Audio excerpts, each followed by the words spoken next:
Welcome to the DTS Fitness Education Podcast.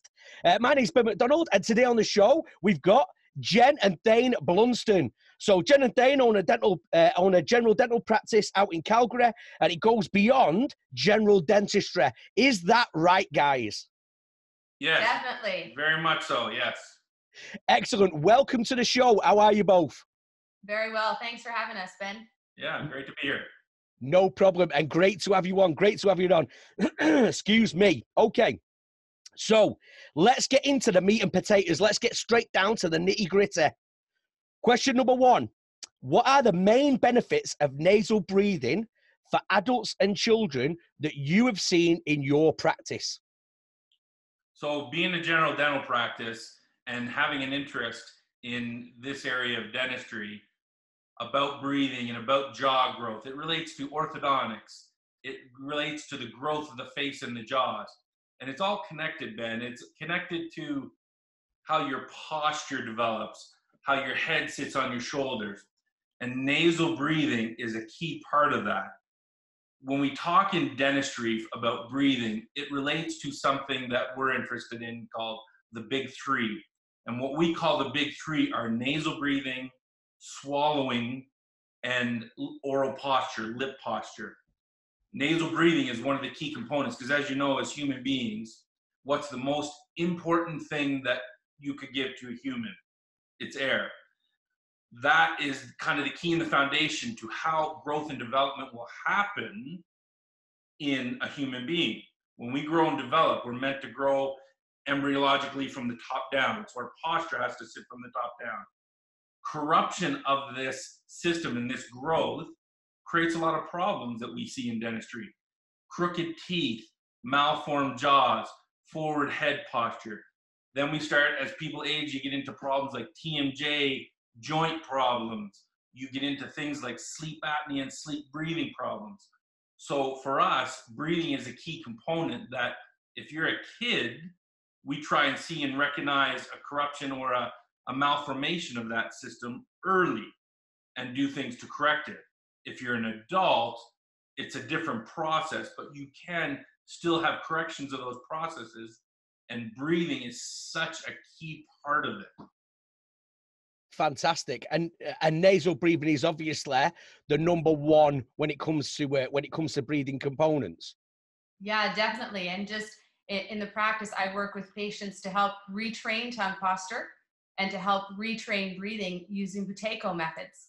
And we know now that breathing is just not something that comes naturally. It's actually a modified or learned behavior over time. So diet, modern environment, stress, our career, anxiety, all changes our breathing patterns to a dysfunctional state. And we know that our concentration of CO2 is really crucial to the delivery of oxygen from our blood stream into our cells and our organs and our tissues. CO2 regulates pH, it's a vasodilator, and it's our primary stimulus to breathing. As well, if we breathe through our mouth, we don't gain the benefits of having nitric oxide. And nitric oxide is one of those important gases. Once it builds up into that reservoir behind our nasal sinuses, it's a vasodilator as well. It helps with immunity, neurotransmission, sleep, and also memory. Excellent. So when you're breathing through your nose, you get that nitric oxide getting taken down into the lungs and you get all the benefits from that. Correct. And if you're a mouth breather, you bypass that system entirely. Excellent. Flipping heck. Yeah, so this is going to be an interesting one. And this is funny because you guys are like dental practitioners. You have your own practice out in Calgary. And I would suggest if you're listening to the podcast, then watch some of the clips on YouTube because, Jenn, your teeth are absolutely lovely. You got like they are pearly whites. Flipping heck. That's a great advertisement. That is a fantastic advertisement. Okay, Jenn, you just spoke there a little bit about tongue position and tongue posture. Yes. And you spoke a little bit about it then with the swallowing component. Mm-hmm. How does tongue position and strength of the tongue impact adults and children? It has a huge impact from childhood into becoming an adult. Tongue is actually a muscular organ, and it's what's called a hydrostat. It's basically like an elephant's trunk. So it provides skeletal support, and also muscular movement.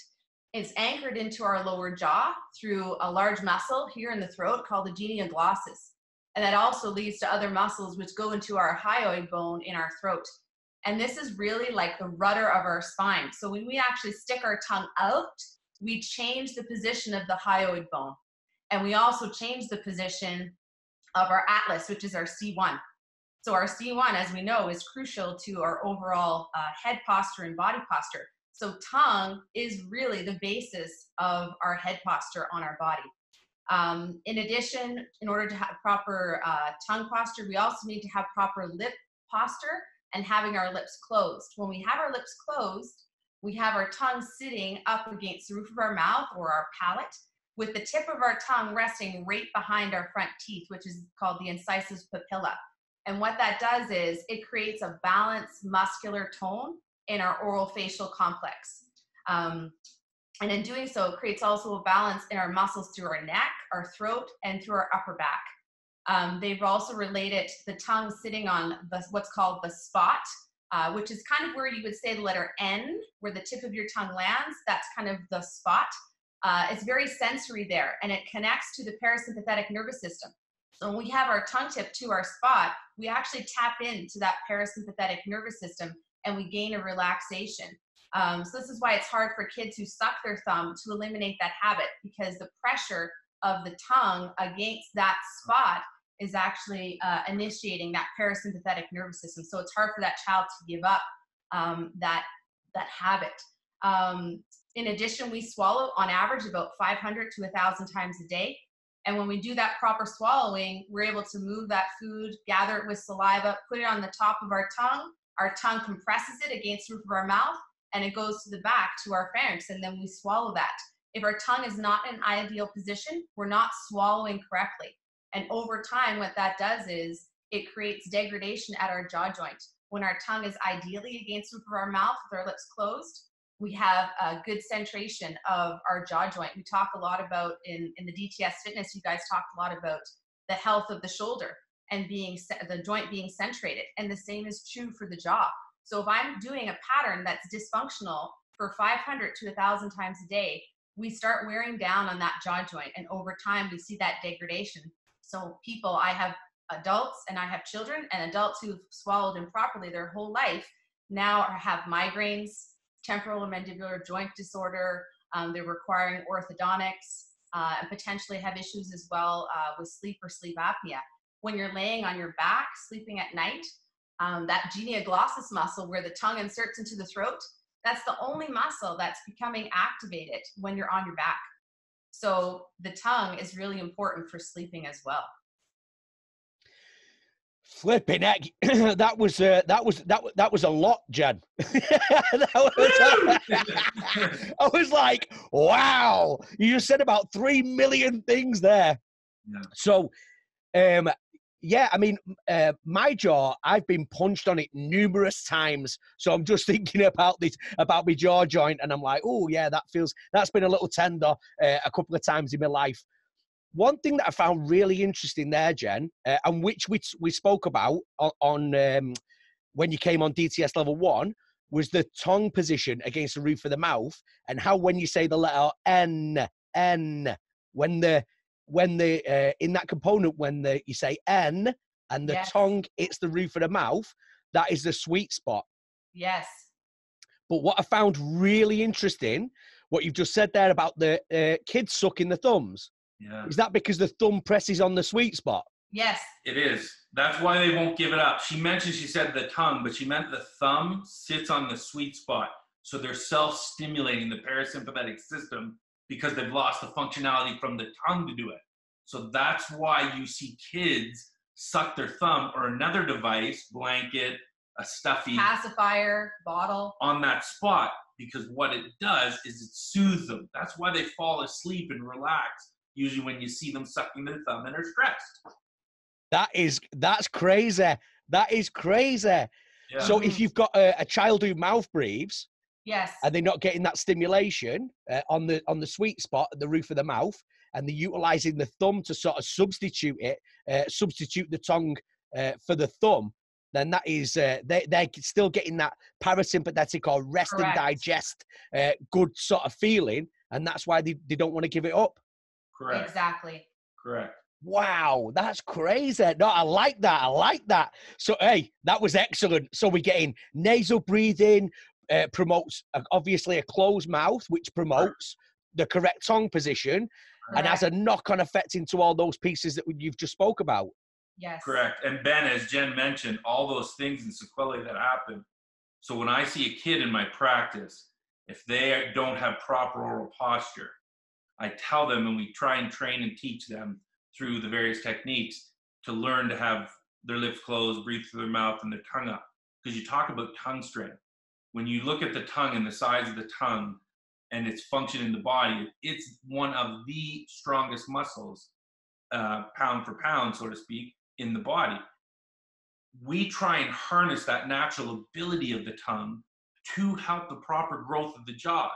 When you do that, you will get what we call a horizontal or forward growth of the jaws. What that allows is a proper oral volume, space for the tongue, the head sits over the shoulders posturally better, the airway develops as a large, broad airway, which can pull in a lot more air on a functional basis. And I tell people, when we're talking about orthodontics, you can use mechanics and stuff to do orthodontics. We can use wires and braces to straighten teeth and do those sort of things. But if we catch you early enough, your tongue can be your biggest ally because it will grow the jaws and space the teeth for you. If it's corrupt, though, it's your worst enemy. Wow, that's powerful stuff. That's powerful stuff. I like that. I think that's fantastic. I mean, both my kids have had braces. So I was like, I did the Oxygen Advantage course with Patrick McKeown, and he spoke a lot about obviously nasal breathing, tongue formation of the hard palate with the tongue in its home position and stuff. And I just thought, oh my, I'm a bad parent. Like, what is, you know what I mean? Well, and most people don't know the crucial importance of tongue posture and swallowing. In addition, if someone has an improper swallow and the tongue is not working for them, which is what's supposed to happen, the facial muscles get involved, especially this lower half of the face. And the face basically starts recruiting itself and starts working harder to get that liquid to the back, to get those solids to the back for you to swallow. So you start using muscles you're not supposed to be working. Because when someone swallows, nothing happened to my face. My tongue's inside my mouth, which you cannot see. And it's the thing that's doing all the work. So if you see someone who's, grimacing, they're moving their neck, their shoulders are raising, that's kind of a red flag that they have an improper swallowing pattern. And it's probably because their position of the tongue and the mouth isn't correct. Wow, it has such a cascade effect, doesn't it, throughout the entire system? Yeah. Yes. Now imagine, Ben, doing that for 20, 30, 40 years of your life. What's going to happen to you? Oh, you're going to break down, mate, eh? You're going to break down, and you're going to have a lot of problems as you get to later in life. And unfortunately, I have to meet and treat those people because of that. And these are people that a lot of times come in with depression, poor health, a lack of energy, just a whole cascade of problems that it's nice to see when you start treating these people and you start eliminating this pain and dysfunction, that they come around again. And that's part of what drives Jen and I to do this. Flipping it, mate. And do you know what? I've been to the dentist a few times, and my dentist has never, ever said anything like that to me. Yeah. And it's neat too for me because I treat and even Thayne does, you would treat kids from 5 years old all the way, to 65 plus. And so when you can really catch that child at a young age and say, whoa, let's get that thumb out of your mouth, let's retrain the tongue, let's retrain the breathing. And you start seeing them, they come into the office and their lips are closed, their posture starts to change. It's pretty amazing. That's fantastic. That's really, really forward thinking. I'm loving that. Okay. Well, I think we've answered question 3, but let's just recap it anyway. On course, we spoke about training the lips and facial muscles. What impact would that have? I know we've spoke about the tongue position, but you spoke specifically about retraining the lips and facial muscles. Could you expand on that for me, Jen? Yeah, so we just talked about the tongue and the importance of the tongue and the tongue strength. But you can retrain the breathing through Buteyko breathing exercises. But if you don't address the lack of tone to the face and that the pattern of the muscles in the face is incorrect, meaning the lips need to be closed. So we need to train those lips and get a proper lip seal so that someone doesn't always have to be told, close your lips when you're chewing, close your lips when you're watching TV, or close your lips when you're going to go for a walk or do any exercise. The importance is really retraining those lips. And the retraining is based on something called neuroplasticity. So our brain is plastic. We can change it. We can create new neural connections based on experiences that we have or actions that we do, just like in the gym. So I basically would give therapeutic exercises, tongue, lip exercises, moving the tongue, moving the jaw, swallowing exercises. And what that does is repattern those muscles in the face so that now they're balanced and they're working at an optimal level. It's a compliance base, so repetition matters, intensity, duration matters. Again, just like frequency, reps at the gym, it all makes a difference. And so ideally, once we get that pattern established, then we can look at, is there proper chewing? Is there proper swallowing? Because often if someone has their mouth open and they don't have that lip strength and they're chewing with their mouth open, they're taking in more air than they should be. Yeah. Then that leads to indigestion, gastrointestinal issues, bloating. And someone might say, well, I have irritable bowel, but is it coming from the orofacial complex? Is it coming from stuff you're doing up here while you're chewing and eating? Oh, flipping heck. But this is we're opening up like different cans of worms all over the place. This could be a podcast series, not just like one episode. Then there's an interesting, Jen will have to tell you the name, but 150 years ago, there was an English fella wrote a book. And what's the name of the book? Shut Your Mouth and Save Your Life. It's a fella from London. And yeah, I think it was in 1870. Yeah. And what he did was he was a writer, and he actually went in to native tribes, and he looked at how they lived. And what he noticed was those people who actually slept with their mouth open and snored ended up getting diseases and died early. And the people who kept their lips shut actually led a healthier life. And this is like 150 years ago that he noted this. Yeah, that's crazy. I know that Kev's actually got that book, not the original from 1870, 1880, but he's got that book. He gets it out on course. It's crazy, that's but it's so ingrained in those indigenous populations to like close their children's mouths when they're breathing through the mouths and stuff. Craziness. Okay. Whew. All right. So let's move on. Question number 4. What's the biggest area of opportunity for breathwork right now? Okay. So when Jen and I talked about this, we believe there's kind of like 2 states and kind of 2 answers to this question.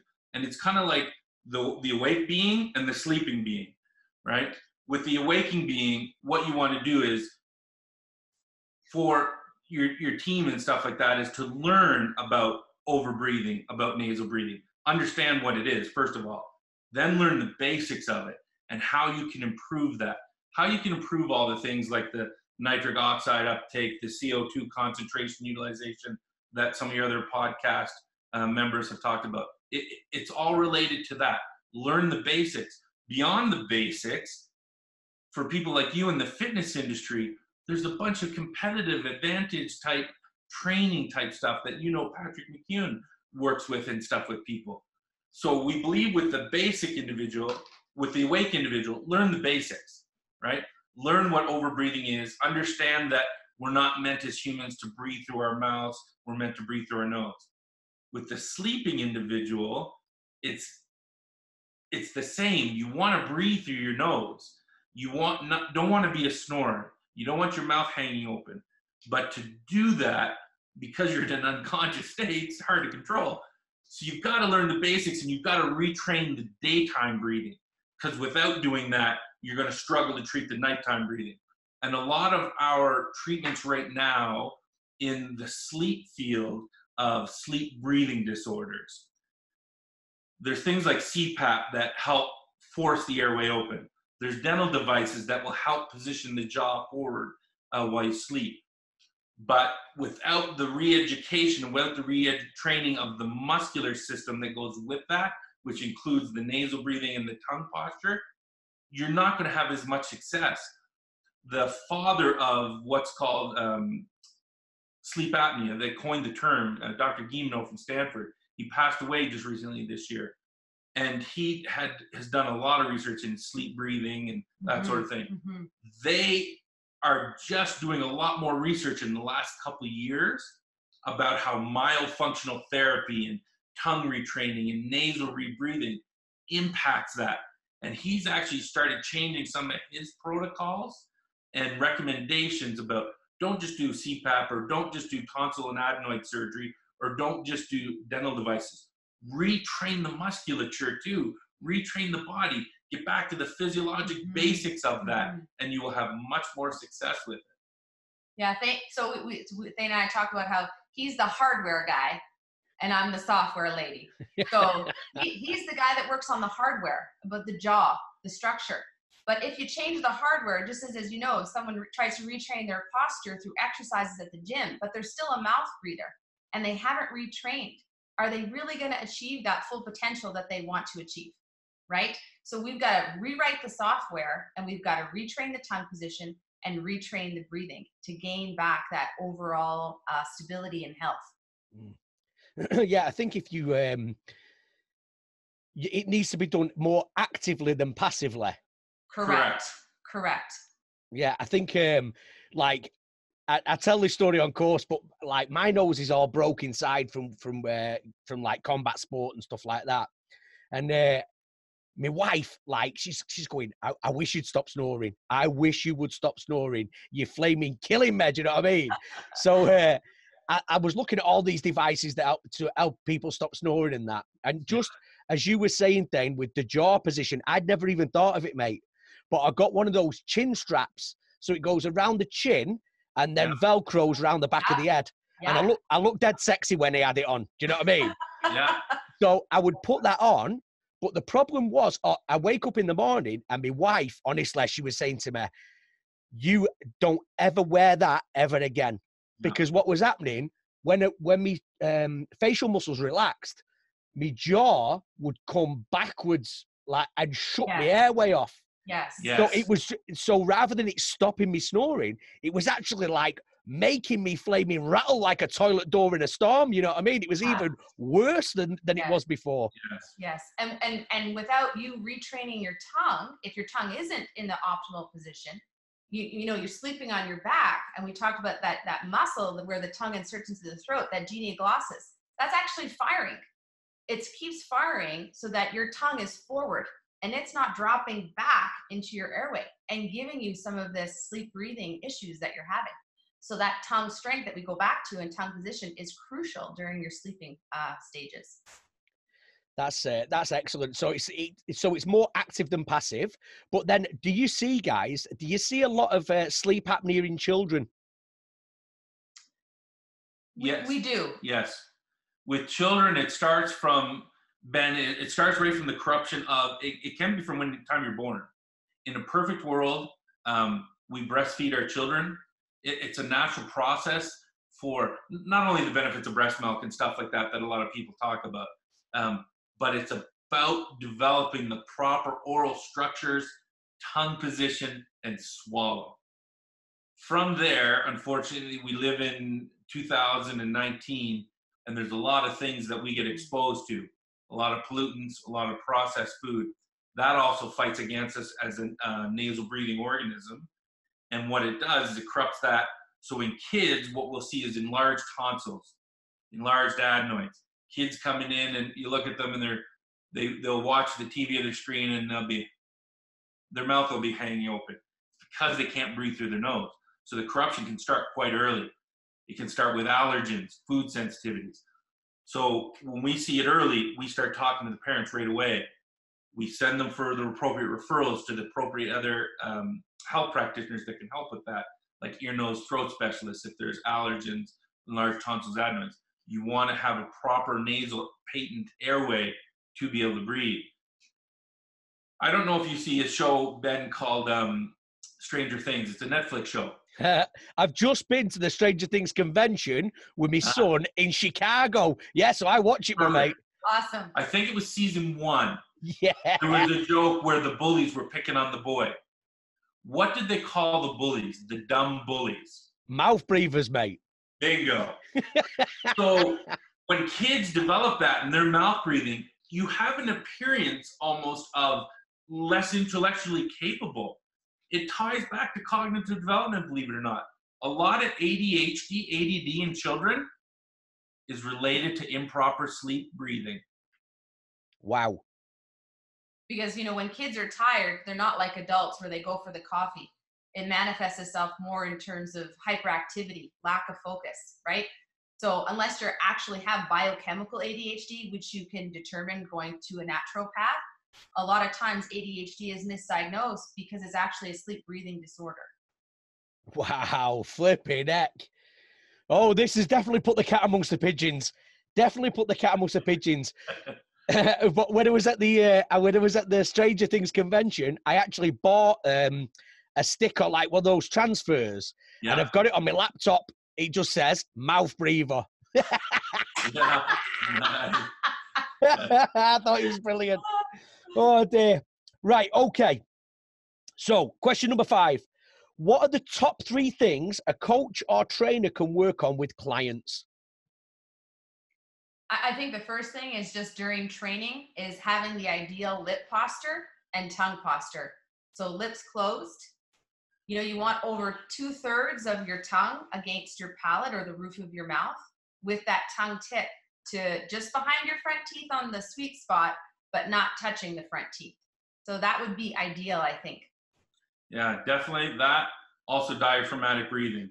You guys sound like you train a lot with diaphragmatic breathing and doing that properly. That goes hand in hand with the nasal breathing. It's the over breathing. It's the utilization of the oxygen, carbon dioxide spectrum, and to be able to make that more efficient and receptive. Mm-hmm. And thirdly, I think it's just for your coaches or your trainers to recognize some of the symptoms or signs of a corrupted system, right? Recognize the mouth breather. Recognize the long face individual. Recognize dark circles under the eyes that are usually a sign of mouth breathing and nasal congestion. Recognize where someone might have a really gummy smile with a long face, a weak chin, as you talked about. And it's not your fault that you got punched too many times in the chin. That's not what I'm talking about. But all those things together, you recognize those things. And, you say we've just put the cat in with the... Cat amongst the pigeons, yeah. You put cat amongst the pigeons. Yeah, you threw the cat right in with the pigeons, you know what I mean? So here's another thing that ties into all this. Something called tongue ties. Tongue ties are part of the fascial system. You guys know about the fascial system in planes. That's another corruption that exists. In the hospitals, they'll a lot of times recognize an anterior tongue tie in a baby and snip it. But there's posterior tongue ties that affect the actual function of the tongue. So they make it difficult for the tongue to function up in the roof of the mouth. So if you don't deal with that tongue tie, you'll have a corruption of that whole fascial system, which then leads to a growth and development jaw problem, which affects nasal breathing. So it's all tied in. And Thayne, as a health and fitness professional, how would I know whether they had a posterior tongue tie, and would I refer that out to another allied healthcare professional? I'll let Jenn answer this because that's part of the assessment that she does. And there's one trick you can look at. It's not definitive for it, but it's a simple test you can do. So you would just open your mouth really wide. Maximum, yeah. And now you're going to try to reach your tongue tip to that spot. Yeah. Yeah. And if you need to close your mouth more than 50% or more than 20%, I guess, for your tongue tip to touch the roof of your mouth, you might have to look at, do I have a tongue tie, or is my tongue tied?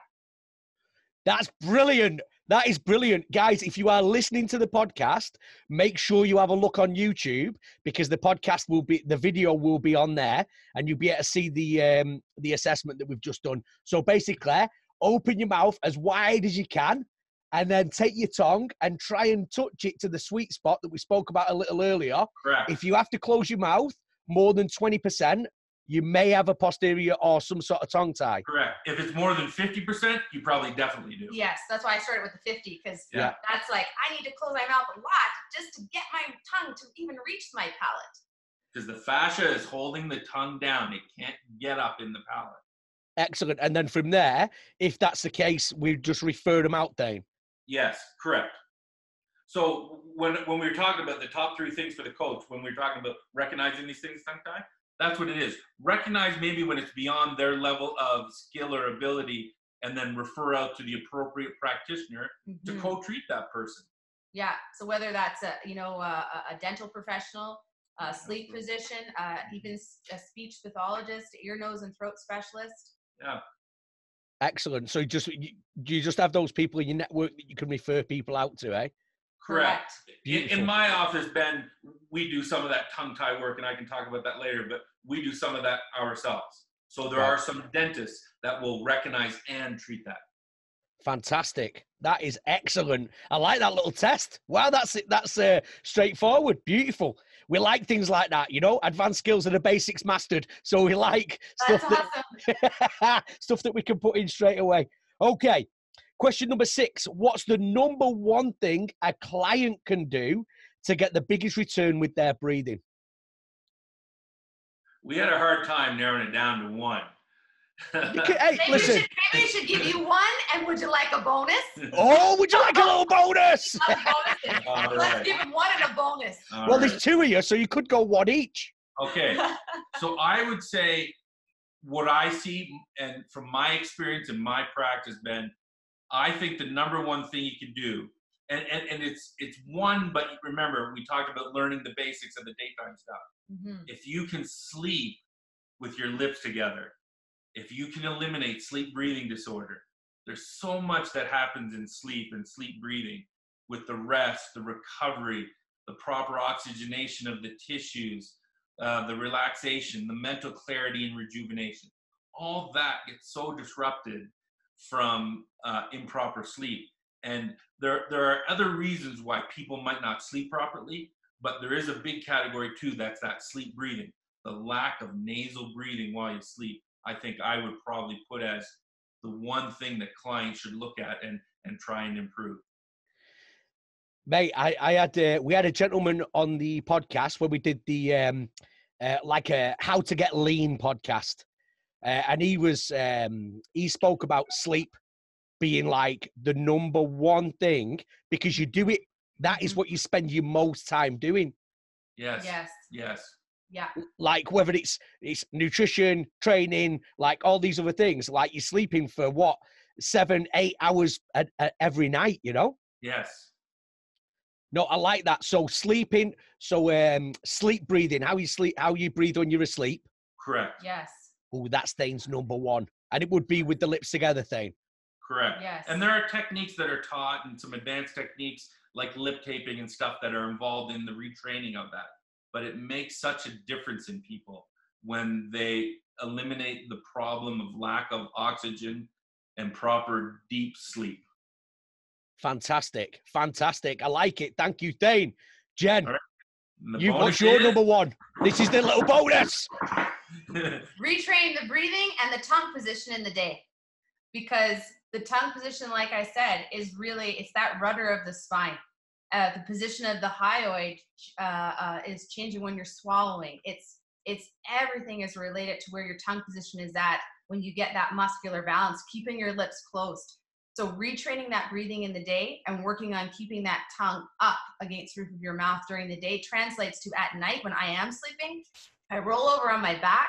I have that tongue posture that's correct. I have that tongue tip against the spot. It's not dropping back in my airway.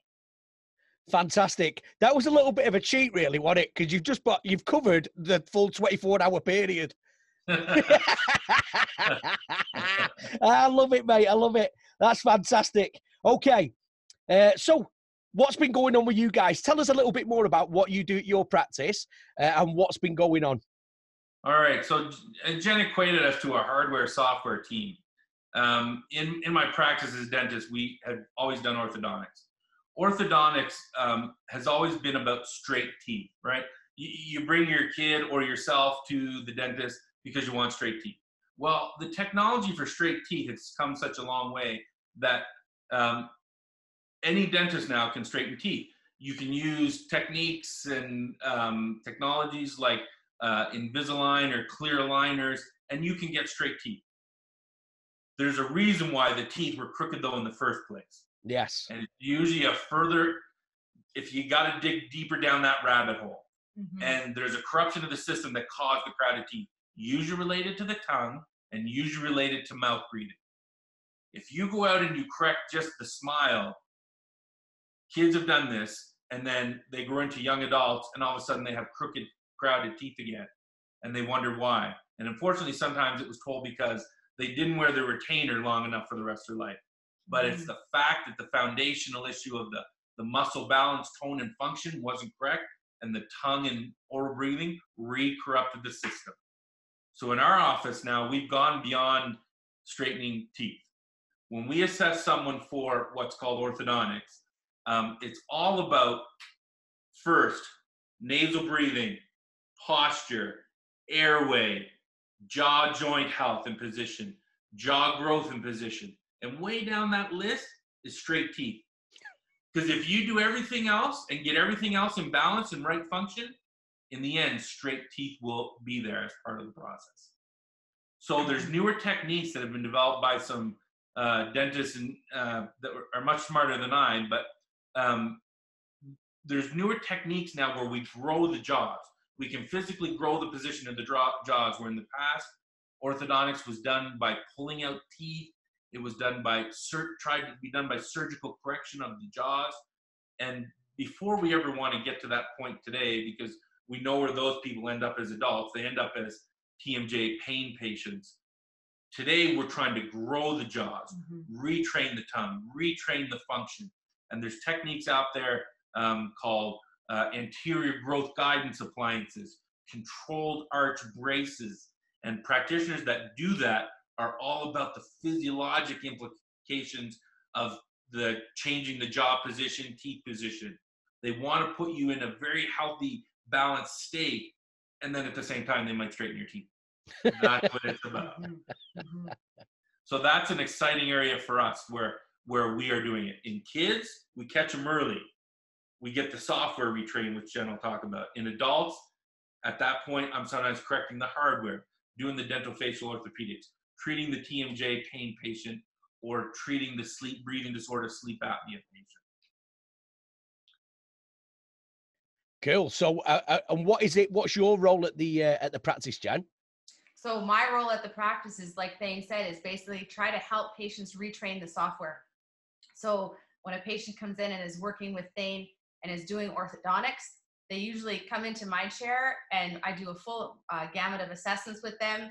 Do they have a tongue tie? Are they swallowing correctly? Is their tongue posture correct? What's their breathing like? And then after we get all those little pieces, we can create, the full picture and determine, does this person need myofunctional therapy? Do they need some retraining for their tongue muscles, their neck muscles, their facial muscles? And also, do they need to do a little bit of Buteyko breathing retraining exercises as well? So I get them going down the right path, the same time they're seeing Thayne.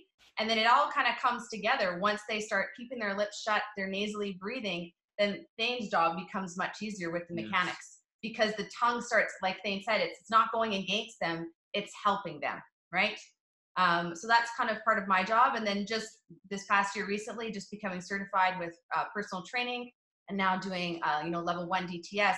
I feel like now I have a better scope to add to my practice in terms of providing patients that ability to work on upper body posture, giving them mobility, distraction techniques, providing stability exercises so that it's not just all just coming from the tongue exercises that I give them, but if they work out at home, if they go to a gym, they have access to, a core group of exercises that they can use for all their foundations, which we know, as you said, builds those advanced skills later on. Flipping it, that's fantastic. That is a dentist with a difference. Awesome. Yeah, I like it. Hey, that should go on the front of your building. Dentist with a difference. That's it. Trademarked. Well, guys, that has been a like an absolute smorgasbord of stuff gone on there, you know? But now is the time. Now is the time, the most important question, the questions that matter. And I know you've been thinking about these. So Yeah. I've got one question for you. I think this is the one for you.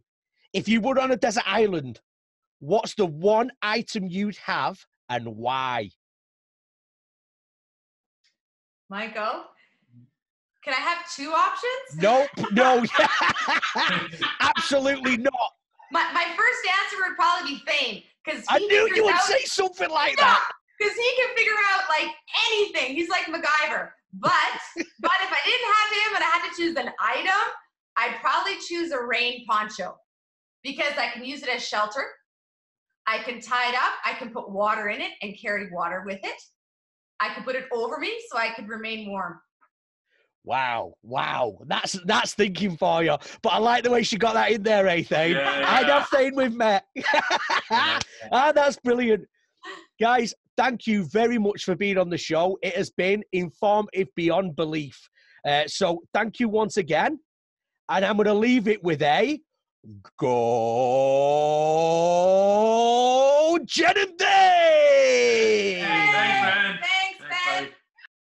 Did you know that DTS Fitness Education are actually an education company? That's right. So if you like what you see and you would like a little more, go to dtsfitnesseducation.com and check out our live and online courses.